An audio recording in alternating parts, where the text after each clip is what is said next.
역사가 함께하는 불꽃 청년들이 되기를 소망합니다. 오늘의 말씀 사도행전 6장 2절부터 7절 말씀입니다.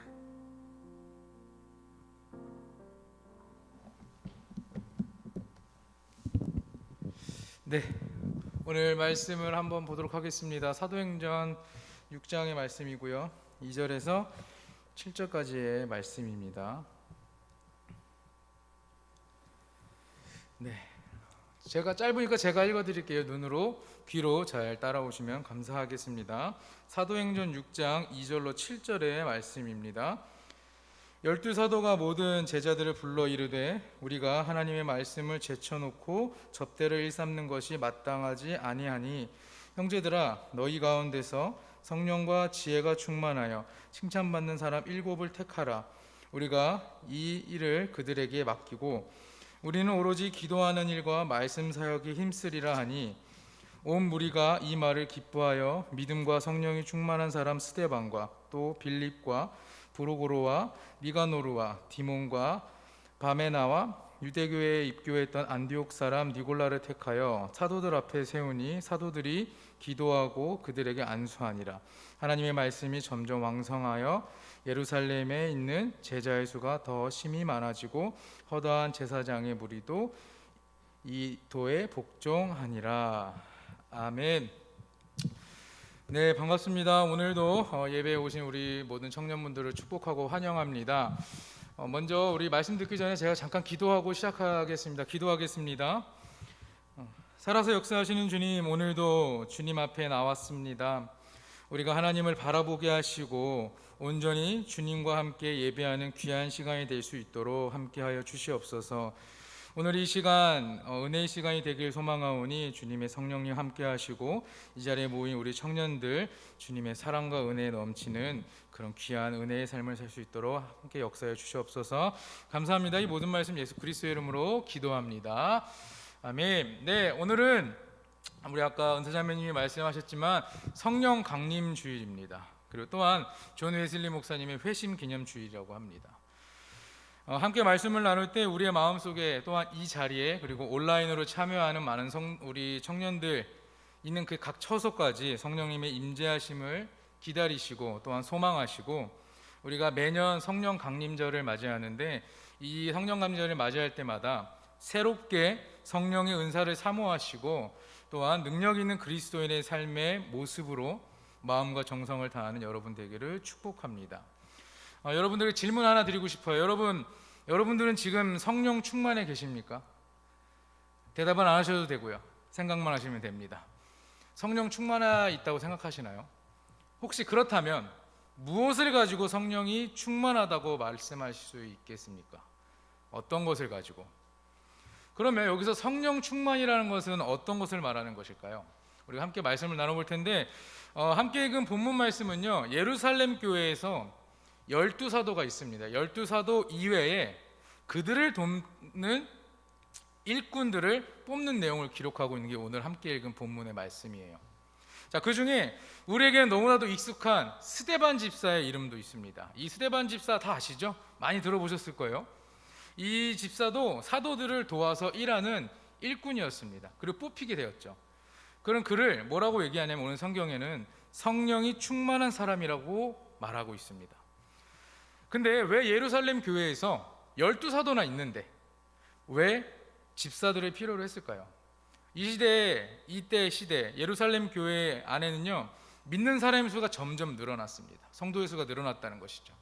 자꾸 늘어나면서 과부들에게 행해지는 구제에 대해서 문제가 생겼습니다. 헬라파 과부들의 구제를 받아야 되는 상황이 됐는데 식탁을 대접하는 것이거든요. 근데 거기에 누락되는 사건이 계속 벌어집니다. 그러다 보니까 이 헬라파 유대인들이 히브리파 사람들에 대한 원망을 하게 합니다. 그게 사도행전 6장 1절에 기록되어 있어요. 자, 그런 원망의 소리가 나오자 사도들은요, 헬라파 과부들이 구제에서 제외되지 않도록 굉장히 신경을 많이 씁니다. 자, 그러나 계속해서 교인은 늘어나요. 교인이 계속 늘어나는 가운데서 헬라파 과부들의 식사를 챙기기까지 이 사도들은 너무나 힘이 들었던 거죠. 그래서 교인들에게 이렇게 이야기합니다. 오늘 말씀 2절에서 4절인데 우리가 하나님의 말씀을 제쳐놓고 접대하는 일을 하는 것에 마땅하지 않다고 생각한다.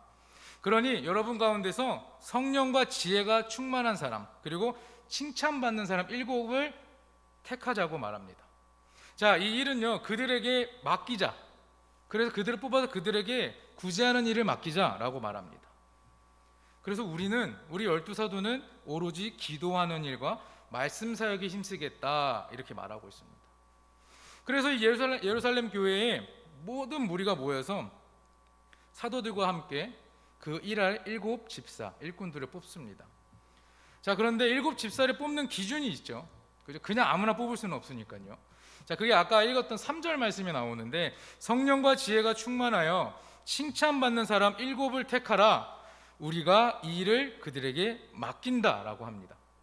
자, 집사를 뽑는 기준이 이렇게 나오죠. 성령이 충만한 자, 지혜가 충만한 사람, 그리고 칭찬받는 사람을 뽑으라고 합니다. 이 기준에 맞춰서 뽑힌 사람 중에 성령이 충만한 사람 스데반이 있는 것입니다. 이 스데반은요 구제하는 일을 굉장히 공평하게 하고 사람들과에서 원망을 듣지 않는 사람이라고, 그리고 모든 일을 잘 처리할 것이다 라고 예루살렘 교회 모든 교인들이 인정했던 사람입니다. 그래서 본문에 계속 내용을 보면 지혜가 충만하여 칭찬받는 사람이라고 말하고, 또 믿음이 충만한 사람, 이 바로 스데반이라고 말합니다. 스데반 집사는요 순교할 때까지 성령이 충만했던 사람입니다. 그의 삶은요 언제나 성령이 충만한 삶을 살았다고 우리 성경에서는 계속 말하고 있습니다. 자, 그런데 스데반이 보여준 성령이 충만한 삶은 어떤 것일까요? 그냥 보여주는 것은 아니겠죠. 우리 3가지를 한번 알아볼 텐데, 첫 번째는요 예수님의 생각으로 가득 찬 것을 의미합니다. 자, 성령 충만이라는 것은요 예수님의 영이 충만하다는 것을 의미해요. 자, 그럼 예수님의 영이 충만하다는 것은 무엇이냐? 예수님께서 가지고 계신 것, 생각하신 것, 그 생각이 나의 마음에 차 있는 상태, 이 상태가 바로 성령이 충만한 상태라는 것입니다.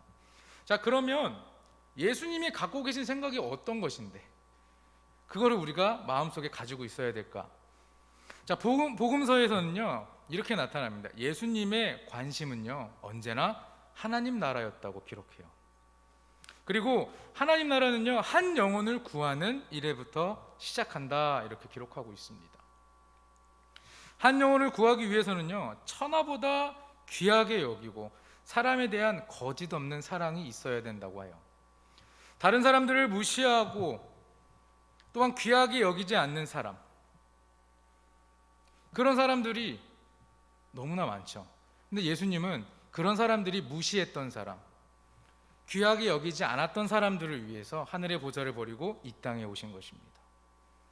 세상에서 무시당하고 소외되고 약한 자, 약자들을 구원하기 위해서 이 땅에 오셨다는 것입니다. 그러면서 여기서 덤으로 예수님께서는 우리의 죄를 대신 지고 십자가에 달리셨죠. 십자가에 달리시고 난 뒤에 어떻게 되죠? 부활하십니다. 이 부활은 뭐냐면 모든 인류의 구원과 영생을 보장하기 위해서 이 땅에 오시고 십자가에 달려 돌아가시고 결국엔 부활까지 이루시고 승천까지 한다라는 것입니다. 사랑하는 여러분, 이 본문에 성령이 충만한 사람으로 7집사가 나옵니다. 사도행전 6장 5절에 스데반이 이렇게 표현하는데요, 믿음과 성령이 충만한 사람 스데반이라고 표현하고 있어요. 다시 말해서 스데반은요 예루살렘 교회가 첫 번째로 세운 7집사 중에 한 사람이고, 디아스포라 유대인들에게 복음을 전하다가 일어난 논쟁 때문에 그 논쟁으로 인해서 교회 역사상 처음으로 첫 번째 순교한 순교자가 됩니다. 누가는 스데반이 성령이 충만하고 믿음이 충만한 사람이라고 했습니다. 사도행전 7장 55절에 보면 누가는 이렇게 얘기합니다. 스데반이 성령이 충만하였다고 증거하고 있습니다. 이처럼 스데반은요 믿음과 성령 그리고 하늘의 지혜가 충만했던 사람입니다. 스데반이 성령이 충만한 사람이라고 말할 수 있는 것은요 그의 마음에 예수님에 대한 생각이 가득했기 때문입니다. 예수님의 관심은요 오직 하나님 나라에, 또한 하나님 나라에 들어갈 약자들을 돕고 구원하는 일이었습니다. 그래서 예수님께서는 어떻게 하시죠? 문둥병자를 고치시고요, 중풍병자를 고치시고, 가늠한 여인을 지켜주시고, 이방 여인까지, 그리고 귀신 들린 사람들의 귀신을 놓뚫는 가장 큰 사역들을 하셨습니다. 그러면서 부정한 사람이라 할지라도 차별 없이 그들이 구원을 받을 수 있는데 힘쓰고 최선을 다하셨다는 것입니다. 사도행전 7장 54절에서 60절에 보면 스데반이 돌에 맞아 죽은 순교하는 장면이 나옵니다. 근데 스데반은요, 돌에 맞아 죽으면서까지 예수님이 죽음에서 부활하시고 모든 인류의 구원자라는 복음을 전했습니다. 목숨을 걸고 복음을 전하며 전도했다는 것입니다. 죽음 앞에서도 예수님에 대한 관심으로 가득하고 예수님을 전하는 용기를 가지고 있었습니다. 스데반의 삶이 바로 성령이 충만한 삶인 것입니다. 성령이 충만한 삶은 자기중심적이고 자기 뜻대로만 사는 것이 아니라 하나님의 생각과 관심으로 우리의 마음과 생각을 가득하게 하여서 예수님의 뜻을 따라 행동하고 생활하는 성숙한 사람이라는 것입니다. 요한복음 3장에 이런 말이 있습니다. 하나님이 보내신 이는 하나님의 말씀을 하나니 이는 하나님의 성령을 한량없이 주심이니라. 주님께서 말씀하세요. 하나님께서 한량없이 주시는 그 성령으로, 성령이 충만한 사람은 사람의 이야기와 자기의 이야기만 하는 것이 아니라 언제나 주님의 이야기를 하고 주님의 뜻을 말한다는 것입니다. 사랑하는 여러분, 여러분 마음 가운데 예수님의 마음을 품으시기 바랍니다. 예수님의 생각으로 우리의 마음을 가득 채우시기 바랍니다. 그러면 우리도 스데반과 같이 성령이 충만한 사람이 되는 것이고, 약한 자, 연약한 자를 사랑하고 한 영혼을 구원하기 원하시는 예수님의 뜻을 따라 살아가는 우리 사랑하는 불꽃교회 청년부가 되기를 소망합니다. 두 번째는요, 우리의 영혼이 사랑으로 충만하는 것을 의미합니다. 성령의 충만은 우리의 영혼이 사랑으로 충만한 것을 말합니다. 예수님의 마음인 사랑으로 충만하는 것을 말합니다. 예수님의 마음은 그냥 딱 그거예요. 사랑입니다. 자, 여러분, 기독교라는 종교는요, 이렇게 말할 수도 있습니다. 사랑의 종교, 사랑의 공동체라고도 말할 수 있습니다. 이렇듯 예수님의 마음은 사랑 그 자체라고 말합니다. 그리고 또 한 가지, 용서의 마음입니다.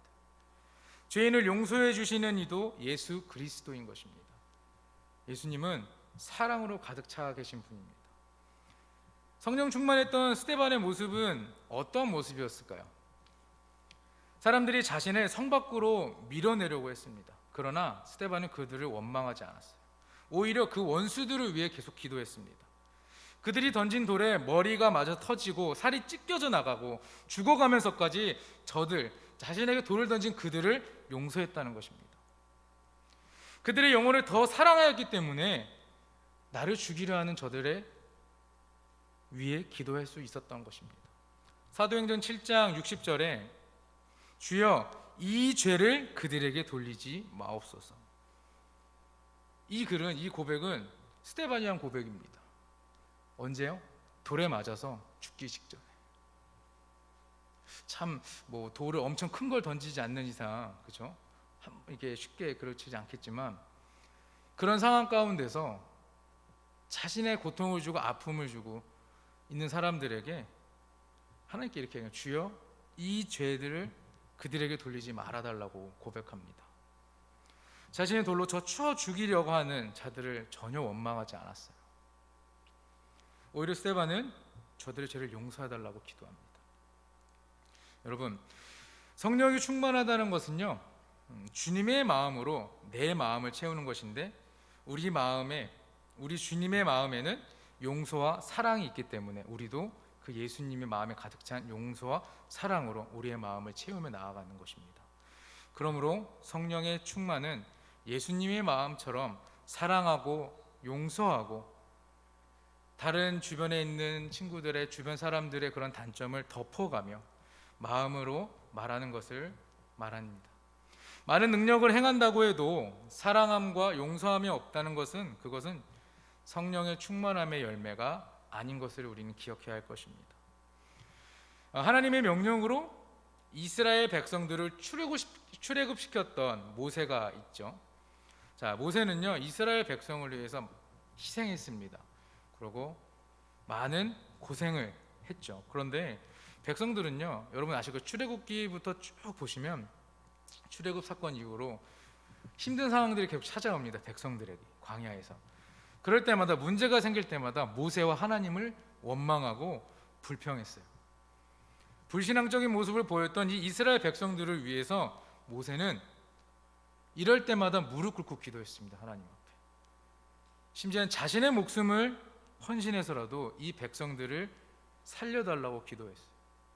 이 지도자 모세의 마음은요, 그들이 나를 원망하고 하나님께 불평한다 할지라도 그들을 용서하는 마음이고 또 하나 그들을 사랑하는 마음이 있었기 때문에 그렇게 하나님 앞에 기도할 수 있었던 거고, 모세 역시 성령이 충만한 사람이다 라고 말하는 것입니다. 남들이 보기에 또한 듣기에 좋은 기도를 잘하는 사람들이 있습니다. 그죠? 또한 성경 말씀을 많이 외우는 사람들도 있죠. 다른 이들을 용서할 줄 모르는 사람은 아무리 내가 성경을 많이 알고 내가 사람들이 보기에 참 신앙이 좋아, 기도를 참 잘해, 찬양을 잘해, 이런 얘기를 들어도 그들은 성령이 충만한 사람이 아니라는 것입니다. 약한 자들을 도울 줄 모르고 그들의 입장을 고려하지도 않고 나만 생각하고 있는 사람은 성령이 충만한 사람이 아닌 것입니다. 분명 우리에게 맡겨진 직분이 있습니다. 맡겨진 직분에 상관없이 용서하고 사랑하는 마음 없다면 그것은 성령이 충만한 사람이 아니라는 것을 우리는 기억해야 합니다. 그렇기 때문에 우리는 늘 신앙생활에 있어서 조심해야 되는 것이고요, 믿음 생활을 하기 위해서는 하나님과의 1대1과의 시간이 있어야 된다는 것입니다. 하나님 나라에 대해 관심을 가지고 용서할 수 있는 마음, 또한 사랑하는 마음으로 가득 차서 그 마음을 베풀며 전하며 살아가는 우리 여러분들이 되시길 소망합니다. 우리는 스데반처럼 성령이 충만한 그리스도인이 되고자 하는 그런 마음과 정성을 다해야 할 것입니다. 마지막 세 번째로는요, 성령이 충만하려면 하나님의 의지를 지녀야 한다는 것입니다. 자기 자신의 의지를 따라 살아가는 것이 아닙니다. 그 의지를 넘어서 하나님의 뜻을 따라 살아가는 사람을 말하는 것입니다. 여러분, 교회에서 어렸을 때부터 이제 신앙생활 오래 하셨으니까, 자, 여러분 꿈이 뭐예요? 비전이 뭐예요? 물어보시죠. 그죠? 꿈과 비전은 조금 다르게 생각하면 좋을 것 같아요. 그죠? 비전이 뭐예요라고 물어보면 어떻습니까? 저는 이런 거 하고 싶어요. 이렇게 하고 싶어요. 예를 들어서 교회 안에서 헌신하는 것과 교회 안에서 사역에 대해서 비전을 나눈다 그러면, 근데 이런 얘기 많이 하시죠. 우리가 마음 먹고 생각했던 것이 있죠. 그러나 하나님께 먼저 구하고 하나님 앞에 기도하면서 하나님께서 나에게 말씀하시는 것을 우리가 듣고 그것이 동일한지를 우리가 알아야 된다는 것입니다. 그럴 때 그 비전이 이루어지는 것이고요. 아니면은 계속 일방적으로 하나님 나는 이거 하고 싶다고밖에 얘기 안 하는 거죠. 우리가 어떠한 비전을 가지고 하나님 앞에 나아갈 때는 그냥 나 이거 해주세요가 아니라, 하나님 내가 이런 마음이 들어서 이렇게 하나님께 나아갑니다. 하나님 이런 마음이십니까? 하나님께 물을 수 있어야 된다는 것입니다. 단지 내 의지만으로는 살 수 없다는 것입니다. 스데반 집사가 돌에 맞아 죽는 장면을 한번 여러분 생각해 보세요. 순교했던 그 스데반 집사, 돌에 맞아 죽는 장면을 생각해 보세요. 과연 여러분들에게 여러분의 의지로 그렇게 하라 그러면 할 수 있으시겠습니까? 솔직한 심정으로 여기 서 있는 저도 그게 쉽지 않을 것 같아요. 그러나 나의 사랑하는 가족이 있고 사랑하는 사람이 있는데 내가 어떻게 그렇게 순교할 수 있을까? 내가 이렇게 돌에 맞아서 죽을 수 있을까? 이렇게 생각이 드는 거예요. 그러나 순교와 예수 그리스도 또한 복음과 교회를 위해서 자기 부정의 생활은요, 사람의 의지만으로 감당할 수는 없는 것입니다. 우리의 생각과 우리의 삶에는 우리의 의지뿐만 아니라 하나님의 의지가 있어야 된다는 것입니다. 성령의 도움이 있어야만 가능한 일이죠. 하나님의 나라를 위해서 죽을 수도 있는 용기와 의지는 성령님께 함께 하실 때만 우리가 감당할 수 있게 된다는 것입니다. 우리가 성령의 능력 아래에 있을 때에만 감당할 수 있는 것입니다. 스데반의 순교는요, 자기의 의지를 뛰어넘었던 것이에요. 이것은 스데반의 의지와 마음과 생각을 성령님께서 주장하셨다는 것입니다. 예수님께서 두려워 떨고 있는 제자들에게 이렇게 얘기하세요. 성령을 받으라. 성령을 받으라고 말씀하신 것도 성령을 받아야만 주님의 의지가 우리 안에 있고 그래야만 너희가 땅끝까지 가서 복음을 전하는 그리스도의 사도가 될 수 있기 때문에, 그래서 먼저 너희가 성령을 받으라라고 예수님께서는 제자들에게 말씀하신 겁니다. 그러면 제자들이 성령을 받지 못했을 때는 어떠했을까요? 제자들은요, 죽음의 세력을 이기고 부활하신 예수의 모습을 봤습니다. 그렇죠? 그러나 빈 무덤을 자신의 두 눈으로 확인하려 했고요. 또 예수님의 손에 뚫린 구멍을 만져보고 옆구리에 창이 뚫린 그곳도 만져보려 했습니다. 그냥 예수님이 있는 것 자체로는 믿을 수 없었다라는 것입니다.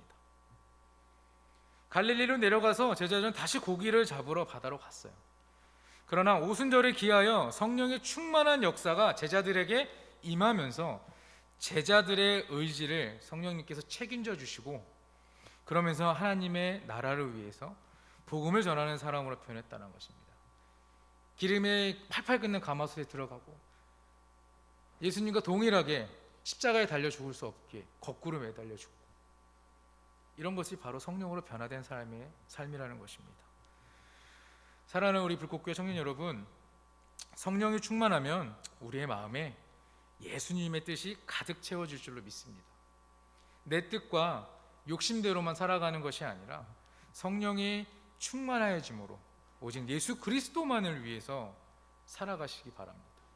스데반 집사처럼 순교를 당하면서도 누구보다도 원수를 사랑하고 용서하는 마음으로, 담대함과 평안한 마음으로 복음을 외쳤던 것처럼 우리도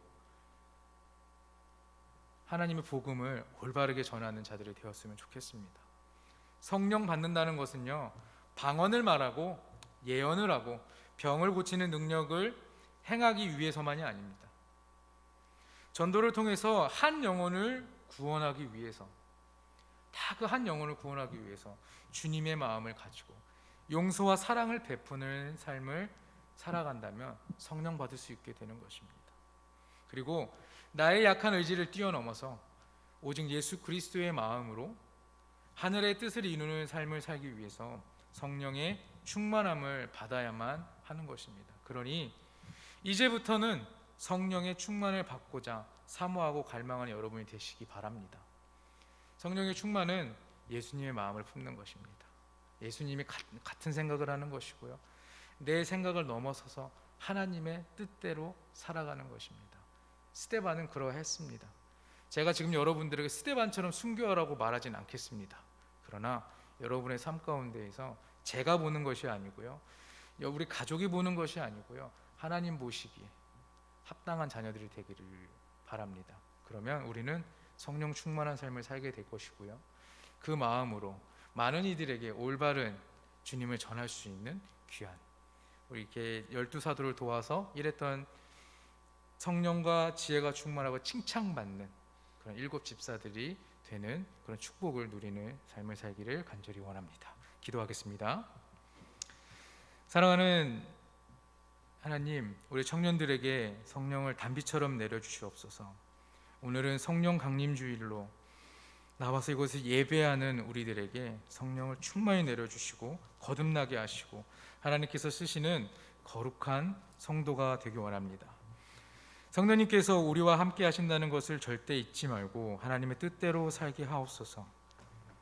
성령을 통해 악한 마귀를 이기고 승리하는 삶을 살도록 인도하시고 우리 불꽃교회와 청년부가 성령으로 충만하여 서로 사랑하고 나누는 교회가 되게 하시고 평안하게 하시고 주님께서 원하시는 신앙의 공동체가 되게 하여 주시옵소서. 예수님의 마음을 품고 서로 사랑하고 용서하는 마음과 나의 생각보다는 하나님의 뜻을 따라 생각하고 한 주간을 주님 은혜 가운데 살아갈 수 있는 우리 자녀가 되게 하여 주시옵소서. 이 모든 말씀 우리 주 예수 그리스도의 이름으로 기도합니다. 아멘. 함께 찬양하시면서 응원하시겠습니다.